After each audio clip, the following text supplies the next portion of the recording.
আসসালামু আলাইকুম রহমতুল্লাহি ওবরকাতুহু।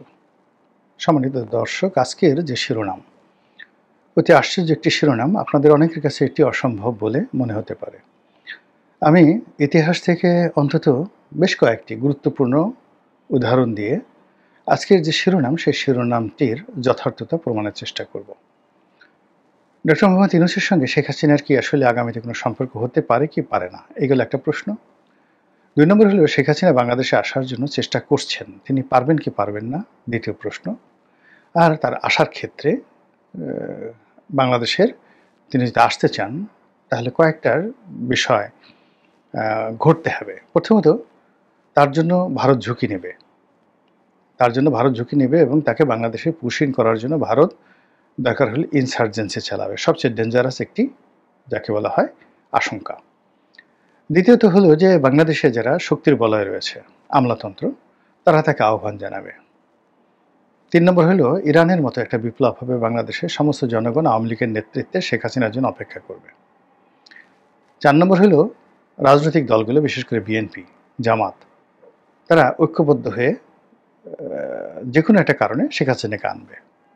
৫ নম্বর হলো ডক্টর মোহাম্মদ ইউনূস যে কোনো একটা সময় তিনি মনে করবেন যে শেখ হাসিনাকে বাংলাদেশে আনা উচিত, যেভাবে জিয়াউর রহমান সাহেব মনে করেছিলেন আনা উচিত, এবং সেক্ষেত্রে শেখ হাসিনা বাংলাদেশে চলে আসবেন, সরকার থেকে প্রোটেকশন দেবে। তারপরে কি হবে না না হবে সেটা পরের ব্যাপার। এই বিষয়গুলো যে হতে পারে সেগুলো আপনারা মোরালের সবাই ইতিহাস দেখলেই বুঝতে পারবেন। তো আমি ওই যে একেবারে সর্বশেষ যেটি যে ডক্টর মোহাম্মদ ইউনূসের সঙ্গে তার সম্পর্ক এবং তার ফিরে আসা, এই বিষয়গুলো নিয়ে আলোচনা করব। প্রথমত হলো যে এটা আমরা বিখ্যাত কথা, তোমারে বুঝিবে যে গোকুলে বাড়িছে সে।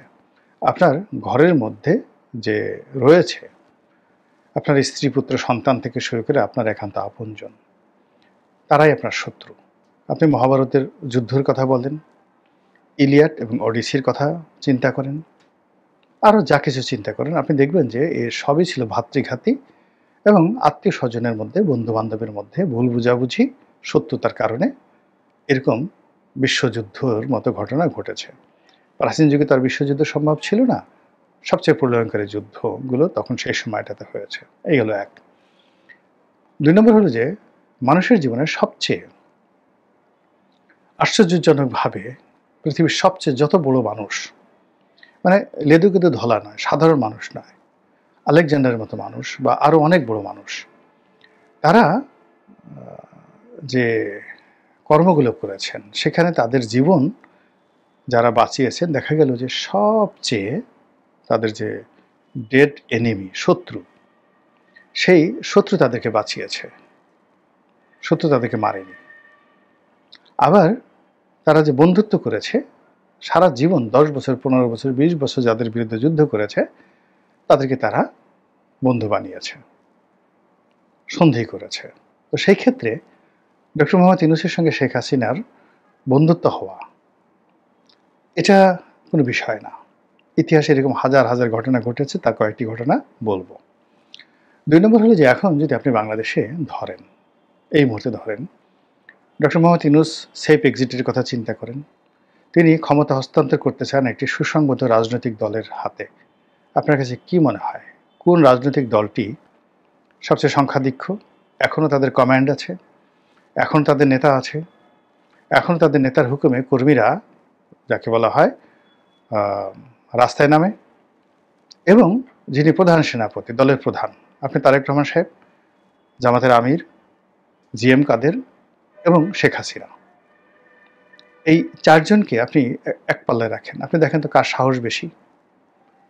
খালি কোনো রকম বডিগার্ড ছাড়া রাত 12টার সময় এই যে কোনো জায়গাতে যদি যেতে বলা হয়, কে সাহস বলেন, কার সাহস আছে?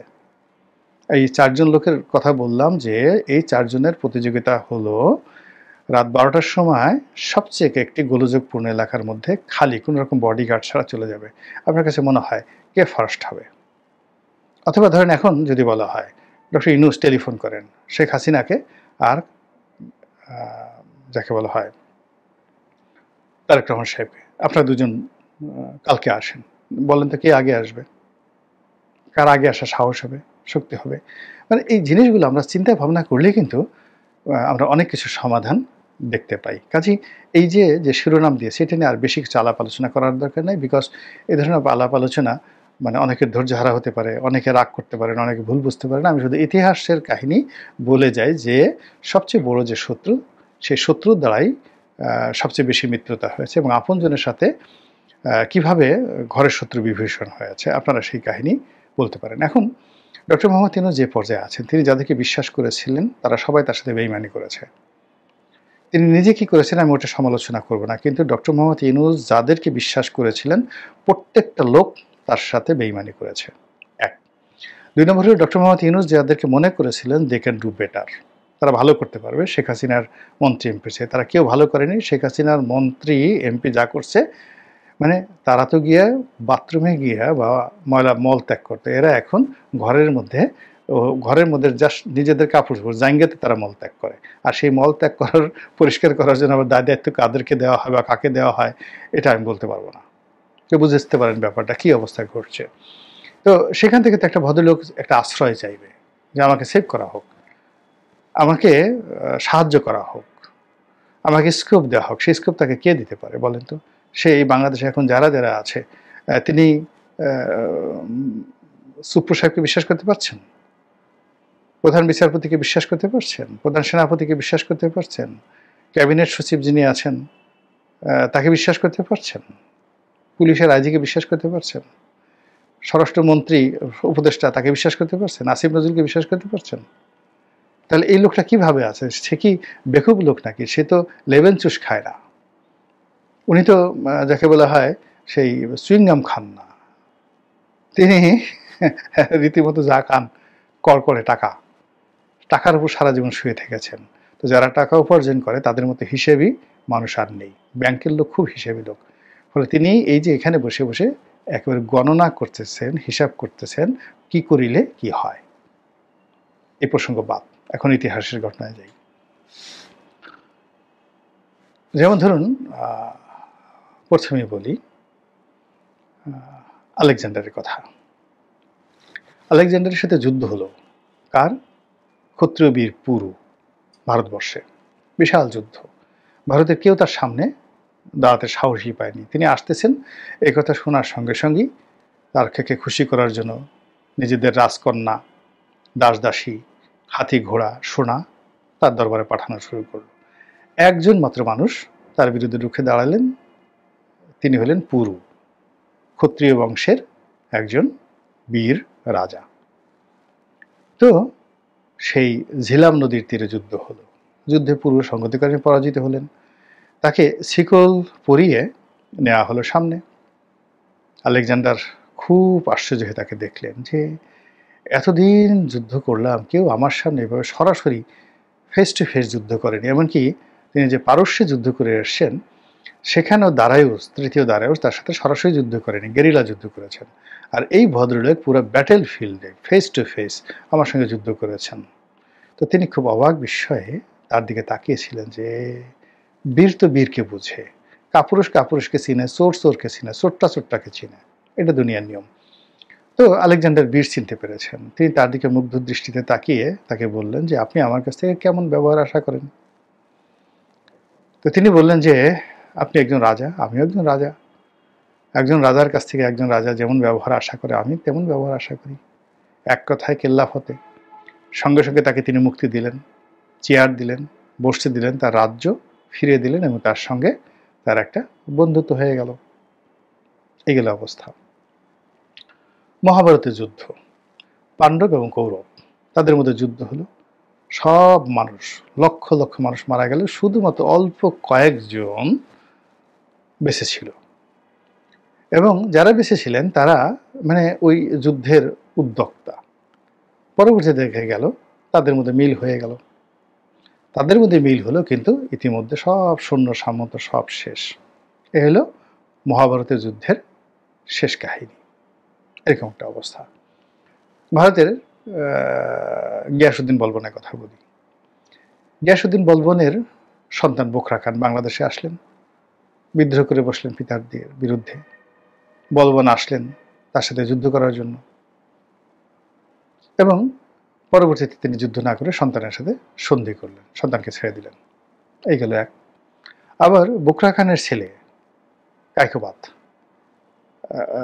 তিনি দিল্লি সিংহাসনে বসলেন এবং তিনিও পিতার বিরুদ্ধে যুদ্ধ করলেন। মানে বাংলাদেশে যে বুকরা খান ছিলেন তার বিরুদ্ধে তিনি যুদ্ধ ঘোষণা করলেন দিল্লির সুলতান, একটা বাচ্চা ছেলে।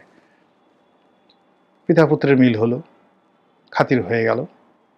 পিতা বুঝলেন যে তার সন্তান বেশি দিন বাঁচবে না, বিকজ সে যে গ্রুপ অফ গ্যাংয়ের মধ্যে পড়েছে একে মেরে ফেলবে। ফলে তিনি দিল্লিতে গেলেন না পুত্রের সাথে, পুত্রকে দোয়া করে দিলেন, যাওয়ার পথেই সে তাকে মেরে ফেলা হলো।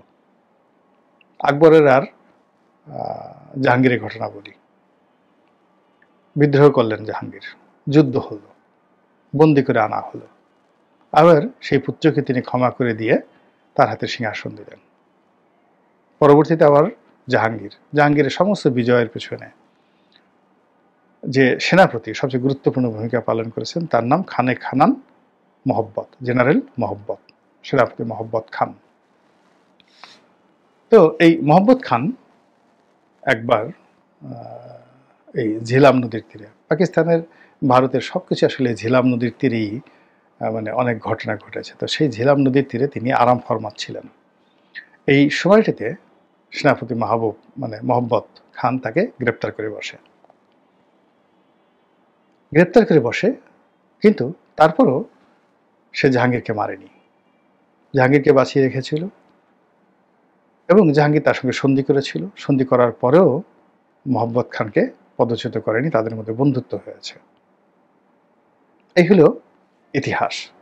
তো কাজেই অতীতে যদি আপনি বিএনপি এবং আওয়ামী লীগের মধ্যে শত্রুতা চিন্তা করেন, আপনি যদি জিয়াউর রহমান সাহেবের সঙ্গে শেখ হাসিনার শত্রুতা চিন্তা করেন, এরশাদের সঙ্গে বেগম জিয়ার শত্রুতা চিন্তা করেন, যেখানে ধরে নেওয়া হয় যে শহীদ প্রেসিডেন্ট জিয়াউর রহমানের হত্যাকাণ্ডের সঙ্গে এরশাদ সরাসরি জড়িত, আবুল মঞ্জুরকে দিয়ে তিনি এই কাজ করিয়েছেন, সেখানে সেই এরশাদের সাথে বন্ধুত্ব করার জন্য তার বাসায় কি তারেক রহমান সাহেব যাননি? এরশাদকে দলে ভিড়াতে চাননি?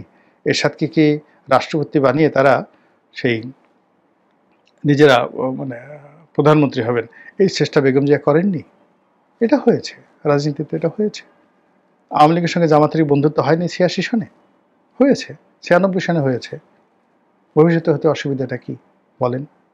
বিএনপির সঙ্গে আওয়ামী লীগের কি বন্ধুত্ব হয়নি? বহুবার হয়েছে, ভবিষ্যতেও হতে পারে। সেক্ষেত্রে যদি আপনি আওয়ামী লীগ বিএনপির সমস্যা দেখেন, বিএনপি জামাতের সমস্যা দেখেন, বিএনপি আওয়ামী লীগের সমস্যা দেখেন, আওয়ামী লীগ জামাতের সমস্যা দেখেন, আওয়ামী লীগ জাতীয় পার্টির সমস্যা দেখেন, আর অতীতের যে ঘটনাগুলো বললাম তার সঙ্গে যদি তুলনা করেন, বলেন তো আসিফ নজরুলের সাথে শেখ হাসিনা কি সমস্যা? ফয়জুল করিমের সাথে কি সমস্যা? রেজওয়ানার সাথে শেখ হাসিনার কোনো সমস্যা আছে? কোনো সমস্যা নেই। এই যে শফিক যে প্রেস সচিব, তার সাথে শেখ হাসিনা কি সমস্যা? কোনো সমস্যা নেই। তার সাথে তিনি শেখ হাসিনা তো দূরের কথা, বাহাউদ্দিন নাসিমের সাথে এখন তার ছবি দেখা যাচ্ছে। তারপরে সাকিব আল হাসানের বা ওই মোর্তজার সঙ্গে তার ছবি দেখা যাচ্ছে। তাদের সঙ্গে তো কোনো সমস্যা নেই, সমস্যা ছিল না। শেষের দিকে এসে যে কোনো কারণে হোক, আমার সাথে আপনার সাথে আর অনেকের সাথে তো শেখ হাসিনা বা তার দলের মতদ্বৈততা তৈরি হয়েছে, ছিল। আমরা ক্ষতিগ্রস্ত হয়েছি। ডক্টর মোহাম্মদ ইউনূসও ক্ষতিগ্রস্ত হয়েছেন, নানাভাবে ক্ষতিগ্রস্ত হয়েছেন। কিন্তু ক্ষতিগ্রস্ত হওয়া মানে তো বন্ধুত্ব হবে না বা কোনো কিছু সম্ভব না, এটা তো বলা যায় না। তো কাজেই ইতিহাস উল্টে গিয়ে যদি এখানে চমক সৃষ্টি করার মতো কিছু ঘটনা ঘটে, আর আজকের এই শিরোনামটি যদি কোনোদিন বাস্তব হয়, তখন আপনারা আমাকে কি বলবেন? মহান আল্লাহ আমাদের সবাইকে হেদায়েত দান করুন। দর্শক, আমি আপনাদেরকে বলেছিলাম যে আওয়ামী লীগ ছাড়া নির্বাচন এটা কিন্তু খুব কঠিন হবে এবং আস্তে আস্তে কিন্তু আওয়ামী লীগের ইস্যুটা আসবে, নির্বাচনটা যত সামনে ঘনিয়ে আসবে। ঠিক তাই দেখেন, সাবের হোসেন চৌধুরীর বাসায় ৩ জন রাষ্ট্রদূত কথা বলেছেন সরাসরি। এর আগে কিন্তু কূটনীতিকরা দফায় দফায় দেখেন ঘন ঘন কিন্তু বৈঠক করতেছে দুইটা রাজনৈতিক দলের সাথে, বিএনপি এবং জামাত। তারা জানে যে রাজনীতিতে ডিসাইডিং ফ্যাক্টর হচ্ছে এই দুটি রাজনৈতিক দল। তো কারা এই বৈঠকটা করলো? ঢাকায় নরওয়ের রাষ্ট্রদূত হ্যাকন অ্যারল্ড, সুইডেনের রাষ্ট্রদূত নিকোলাস লিনাস রাগনার, আর ডেনমার্কের রাষ্ট্রদূত ক্রিশ্চিয়ান ব্রিক্স মোলার। এই তিনটি রাষ্ট্রই স্ক্যান্ডিনেভিয়ান দেশ, যারা বাংলাদেশের জলবায়ু পরিবর্তন, টেকসই উন্নয়ন এবং মানবাধিকারের ক্ষেত্রে দীর্ঘদিনের অংশীদার। এটা মনে করার কোনো কারণ নেই এই তিনটা দেশ বিচ্ছিন্নভাবে আওয়ামী লীগের ব্যাপারে আগ্রহী না। এইটা হলো ইউরোপের বা পশ্চিমাদের একটা সম্মিলিত প্রয়াস। ওই যেই প্রয়াসটা তারা আগে প্রয়োগ করতো বা অ্যাক্টিভ ছিল আওয়ামী লীগের সময়, যে সবার অংশগ্রহণের নির্বাচন, একইভাবে কিন্তু তারা ওই ওই উদ্যোগে সামিল হয়েছে।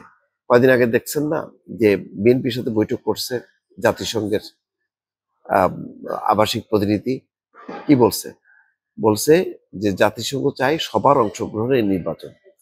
ভারত কি বলছে? যে তারাও অংশগ্রহণমূলক নির্বাচন চায় এবং আন্তর্জাতিকভাবে গ্রহণযোগ্য নির্বাচন হয়, এবং ওই নির্বাচনের মধ্য দিয়ে যে সরকারই আসুক তার সঙ্গে সম্পর্ক রাখবে বা কাজ করবে ভারত। এই কথাগুলো বিচ্ছিন্ন বিচ্ছিন্ন ভাবে আসতেছে, এক জায়গায় করলে দাঁড়ায় এই যে যারা অপরাধ করেছে, গণহত্যার দায়ী ব্যক্তিদের সাথে আওয়ামী লীগকে যাতে এক করা না হয়, আওয়ামী লীগের একটা বিশাল যেই সমর্থক গোষ্ঠী বা ভোটার আছে, তারা যাতে তাদের দলের প্রার্থীকে যাতে ভোট দিতে পারে, সেই সুযোগটা এনশিওর করতে চায় এই দেশগুলো। এটা হচ্ছে পশ্চিমা গণতন্ত্রের একটা থিম। যারা আগে বিএনপির পক্ষে বলতো, এখন তারা বলছে আওয়ামী লীগের পক্ষে। এখানে খবরটা বলছে যে বৈঠকে কার্যক্রম নিষিদ্ধ হওয়া দল আওয়ামী লীগের আসন্ন জাতীয় সংসদ নির্বাচনে অংশগ্রহণের কোনো পরিকল্পনা রয়েছে কিনা সেই বিষয়ে কূটনীতিকরা জানতে চান সাবের হোসেন চৌধুরীর কাছে।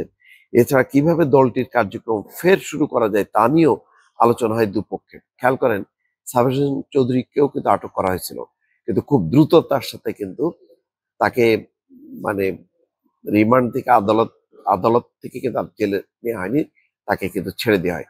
বোঝা যায় যে সরকার বা পশ্চিমাদের কোনো কোনো ক্ষমতাসীন গোষ্ঠীর মধ্যে একটা চিন্তা আছে যে আওয়ামী লীগ যেভাবেই হোক ভিন্নভাবে শেখ হাসিনাকে বাদ দিয়ে হলেও নির্বাচনে তারা অংশগ্রহণ করুক। হয়তো একটা গ্রিন সিগন্যাল ভারতও পেয়েছে। এই কারণে ডিকাব মানে যারা বাংলাদেশের বৈদেশিক করেসপন্ডেন্ট,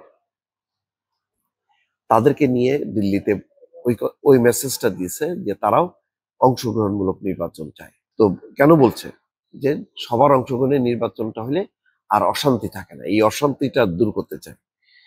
এর আগে 11ই মে সন্ধ্যায় আওয়ামী লীগের সাবেক এমপি সাবের হোসেন চৌধুরীর সঙ্গে বৈঠক করেছিলেন ঢাকায় ভারপ্রাপ্ত রাষ্ট্রদূত ট্রেসি অ্যান্ড জ্যাকবসন, যিনি লন্ডনে যে তারেক রহমানের সাথেও বৈঠক করেছেন। কঠোর গোপনীয়তায় অনুষ্ঠিত 5 মাস আগের ওই বৈঠকেও যুক্তরাষ্ট্রের ভারপ্রাপ্ত রাষ্ট্রদূত আওয়ামী লীগের কার্যক্রম নিয়ে সাবের হোসেন চৌধুরীর সঙ্গে আলোচনা করেন বলে তখন জানা গিয়েছিল। সে সময় যুক্তরাষ্ট্র দূতাবাস ওই বৈঠকের আলোচ্য বিষয় নিয়ে কিছু মানে জানাতে চায়নি। তারা সব পক্ষের সঙ্গে সংলাপ চালিয়ে যান, যা তাদের দীর্ঘদিনের অনুসরণীয় কূটনৈতিক রীতির অংশ। তো যাই হোক, এখন আওয়ামী লীগের ব্যাপারে সরকার স্পর্শকাতর এই কারণে যে আওয়ামী লীগের নেতৃত্বটা এখন দিল্লি থেকে পরিচালিত হচ্ছে। তারা যদি অনেক আগেই তাদের নেতৃত্বের পরিবর্তনটা ঘটাতো, যদি শেখ পরিবারের হাত থেকে মুক্ত করা যেত আওয়ামী লীগকে, ভিন্নভাবে এই পরিবর্তিত পরিস্থিতিতে যদি দলকে চালু করত, সে বাংলাদেশে আব্দুল হামিদ ছিলেন, শিরিন শারমিন ছিলেন, সাবের হোসেন চৌধুরী ছিলেন, সেলিনা হায়াত আইভি, তাহলে কিন্তু ওই মাত্রাটা, ক্ষোভটা সেভাবে হয়তো না একটা ম্যানেজ করা যেত। এখন জানি না এই কূটনীতিকদের চাপটা কতখানি হবে সরকারের উপরে, যেখানে একটা পরিবর্তিত আওয়ামী লীগ নির্বাচনে অংশ নিতে পারে। হয়তো সেই শেষ চেষ্টাটা চালিয়ে যাচ্ছে কূটনীতিকরা। দর্শক।